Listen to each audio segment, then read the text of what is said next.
Hey, Collab Coach here to share some wise words of wisdom for the week. First off, Happy New Year. It's a brand new year, 2020. It's better opportunities to have the best relationships you can have in your life.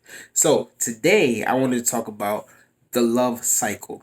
And you probably never heard that term before because I made it up. But the love cycle is the combination of giving and receiving love within a relationship. And what I mean by giving and receiving is that, say that you are in a committed relationship with a significant other and you are receiving love from that person. And once you're receiving love for that person, you're giving love at the same time, or vice versa. Most of the time we think that everything has to be 50-50 in relationship, especially 50-50 in love, but we know that's not the truth. Sometimes it might be someone's giving more love than the other person. Sometimes the other person is giving more love to you than you are giving to them. And in a sense, there's nothing wrong with that because it's a love cycle.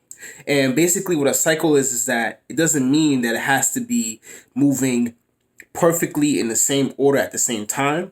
But what happens is that it has to be constantly moving though. So you can't have 100% from one side and 0% from the other. You'll have a lot of giving, but you won't have a lot of receiving, and then it will stop in one place. It will not be able to move forward. So when it comes to relationships and you are not having a healthy love cycle, it becomes toxic. You're not moving forward. You guys are stagnant. You guys are not going to where you want it to be. Your expectations are not being met, and you become not happy with the relationship and happy with your significant other. So how to keep a healthy love cycle? It has to be a combination of giving and receiving. If you feel like you're not receiving love from your significant other, the type of love that you're looking for, then you have to speak with your significant other about that. And vice versa, if your significant other is telling you that they're not receiving the love that they want, then you have to basically talk to them and figure out what's the best alternative I can do.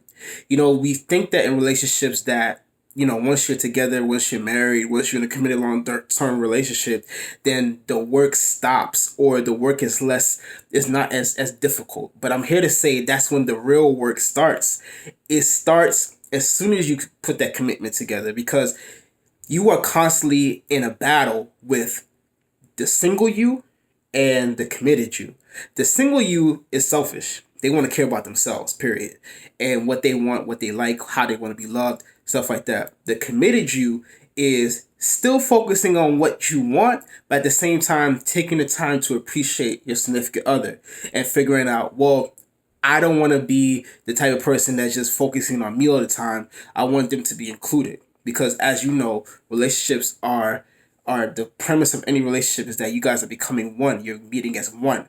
So if that love cycle you're having is not meeting that expectation of you guys becoming one, and as I said, it doesn't mean it has to be perfect 50-50. It may be 80-20, 60-40, 70-30, whatever it may be. But make sure that the cycle is keep on moving, is keep on going in the same positive direction. So, and also, and I just thought about this, if in a sense that you feel like you're always doing 70 and your significant is always giving 30, or you're always giving 80, your significant is always giving 20, that can't work either because eventually your 80 is going to become 60. Your 80 is going to become 50. Your 80 is become 30-20 because you're going to get tired. You're going to be exhausted. You giving out so much and you not getting any return.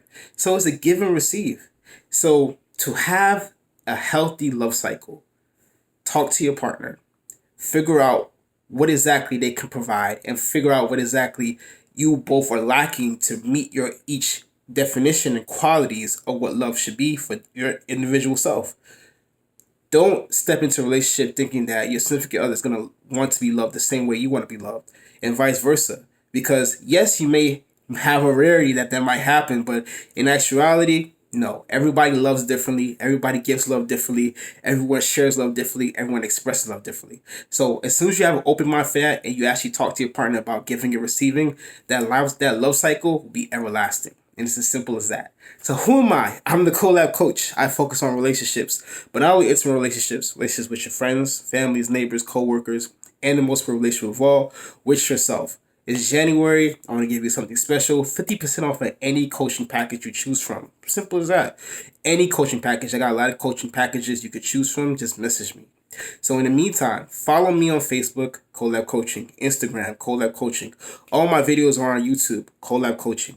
And share this with anyone that you feel like they're not having a proper love cycle. It's more toxic than healthy. And until next time, have a wonderful day. Thank you. Happy New Year once again.